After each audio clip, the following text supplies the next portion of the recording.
What's going on, guys? Welcome to Singh Trading.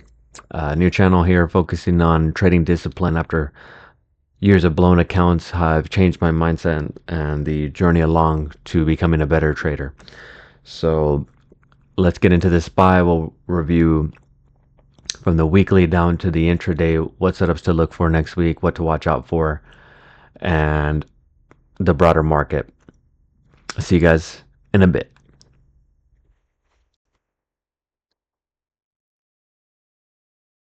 Guys, so let's kick it off from the weekly chart here. Looking at SPY, of course, large red-bodied bar, heavy selling on Friday, as you guys probably saw. What's interesting to note here, this 2-week range here, right? 732, 750. We got the breakout above, the rejection back into that range. So that's going to be important to watch. Do we go below this level and start attacking some of this lower range? Otherwise, from these lows up here, nothing terrible at all. Just a trend that remains intact.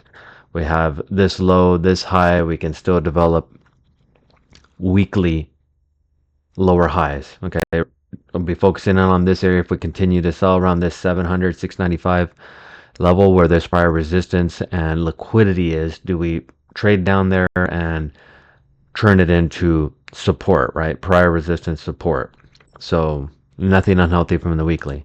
On a daily perspective, looking at the trend, right, from our previous lows that led us up, 732 remains a major support. 5-day trending down, we blew right through the 20, which I thought was interesting. No buyers, no structure really formed there on the intraday chart. So we were watching that upper Bollinger Band starting to trend sideways. The key, okay, so see how 732 is a major support and our lower Bollinger Band's approaching that area. Now remember, lower Bollinger Band always causes bounces. We don't trade many days outside the lower Bollinger Band, so let's watch out for that.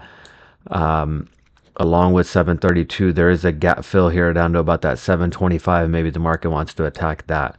And then as we were looking at on the weekly, around this 700, 695 range, if we're getting a much deeper pullback. But in the short term, 732 lower Bollinger Band, kind of look out for what the market does at the 20-day. Okay, obviously the upper side, our 760 remains our resistance, and then 750. If you look left, that was our prior area, which we held here, went above, broke down. So that can also be an area of interest for the market if we start to trade higher. So we'll watch out for that. A volume profile wise, from our lows here to the top, we got that consolidation around 710 area. That's where the point of control is right now. So that may be an area the market wants to look at going to. Is kind of confluent with our 50-day moving average. On an hourly, where I do most of my analysis, just looking at last Friday to what happened this Friday, we were holding this 755 area. The market grabbed that liquidity that happened on Monday morning this week, and we started buying higher into that 760, 758, 760 became an important zone, right? So Tuesday we tried to accept the prior range here and trade higher, and Wednesday morning we rejected that range. Okay, so that told me, okay, there's some supply up here for something to be watching. Now this pullback was actually very important because, as you saw, we had 752 as a resistance. We broke right through it, and that retest was beautiful, right? So this retest here gave you kind of almost like an inverse head and shoulder here, right? Grabbing that 755 liquidity, but you had to be careful coming into 758, 760. And very important was this last candle here, right? So we came into it and we didn't even try to trade into it and closed there. We closed outside. So that was an important clue into what may have formed this large head and shoulder structure at 758. Then of course we got news after market, and that led us here. Now what's important there is our prior support. We opened that and turned immediately into resistance. Now if you're a bull, you're going to want to hold that 752 to head higher. which we just didn't do. We came down into this 750 area. Again, a very major demand zone here at that time, 748.50 to 750.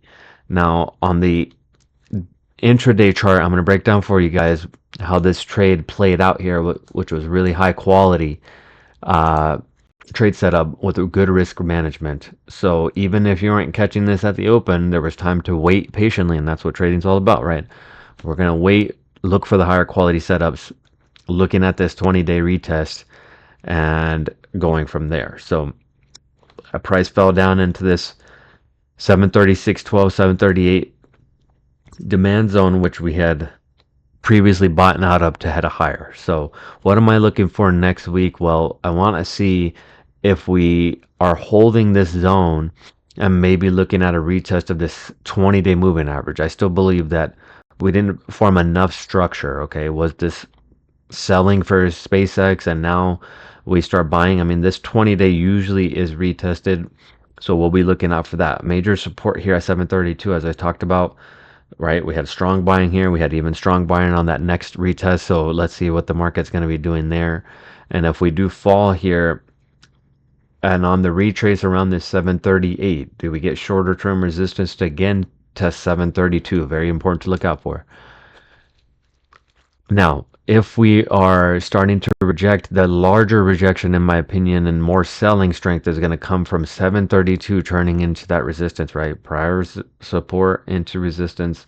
Maybe we're looking at that 724.87 gap fill. Okay, so let's see how that plays out. We're not predicting anything. When those levels start getting hit, we'll be watching it. I mean, on a bigger level, this head and shoulder that's playing out balances, remember, at 732. From there, do we have buyers step in? Even if it's a shorter term bounce, then we have to reassess structure from there. Okay, so on the intraday chart, I want to look at Friday, and we're looking here specifically at this zone. Remember, this is that important area, 750 level. We sold off down here and we started getting these bounces. Now, what I'm watching here is this low, then we get another higher low and another higher low. Now, what's important to note is that VWAP is that fair value, right? So that important level that even the institutions are watching. Now, we came into a rejected straight, came into it again, rejected straight. We're not making any higher highs here. Okay, that was very important to watch. 750, now the buying is getting very weak, rejection there. So what do we start forming? We start getting this wedge type pattern, right? And the market breaks down. Then they even give you an opportunity here, right, to reject the range and this low before they came down to test that 20-day moving average. So very clean setup here, almost giving you like really good risk reward here, high quality trade setup that we're going to take. Yeah, so the VWAP rejection was very important. Now if you're taking this break and you got your highs, you don't want to see it coming back in here. And at that time, I would have been looking just for the 20-day retest, right? That's a very beautiful, almost 5-to-1 risk to reward. And that's the kind of trades we want to be looking at going forward. And then the rest of the day, again, straight sell-off. After the 20 days loss, we had a similar setup occur here with the rejection of 745, right? Another bear flag setup that led to even more aggressive selling down here. So the point being, there's always another trade out there. You just have to remain patient. And one trade a day is really the philosophy I'm trying to adopt here. I mean, we can see it here and say there's no, trying to catch this whole move, but that's not realistic, right? Where there's going to be big days as we get better. Maybe we'll be able to catch them. But again, highest risk reward trades is what we want to take. You can't be holding here hoping that we're just going to slice all the way down here through a major moving average, right? So you had to have been protecting or getting out of the trade and then reassessing for structure later. Now, I do want to go back to last Friday, the 29th, really quick, and just kind of go over one of the trades that I took and kind of review it with you guys. So I came into the market a lot later and I was just watching this chop area form here. And I keep seeing that, yeah, we're coming down to VWAP, we're holding, we're trading higher, and then it just became really weak and we started trading under. So I took a trade here at about 1034, okay, entering on this green. My stops were right at like VWAP in these wicks. And then I exited here because I just wasn't sure about this sort of mini demand zone, okay? So once we kind of came into that, I was out of the trade.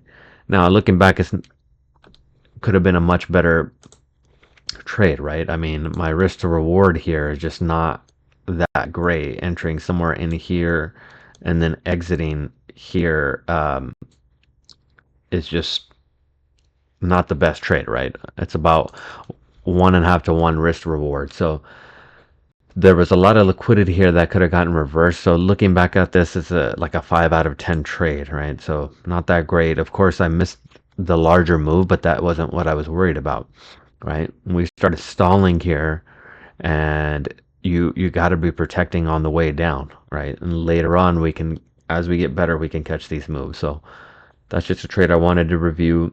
Again, Friday just wasn't that great of a day to be trading, but nonetheless, there's always a setup out there. We have to trade less and look for the best executions. So we'll stay focused on that and kind of go from there. Now, next week, remember, guys, we have CPI coming out on Wednesday and PPI on Thursday. So keep a lookout for that. Very, very important as they can move the market into those ranges that we talked about on the hourly. Okay. So very important. And then I'll be trying to make videos every Sunday, starting off slow as I build this channel. I'll slowly start introducing new concepts. We'll focus on smaller things and focusing on my trading journey and how I'm trying to turn myself around into a more disciplined trader that's building a business. So trade less, execute better, and I'll see you guys in the next one. Thank you.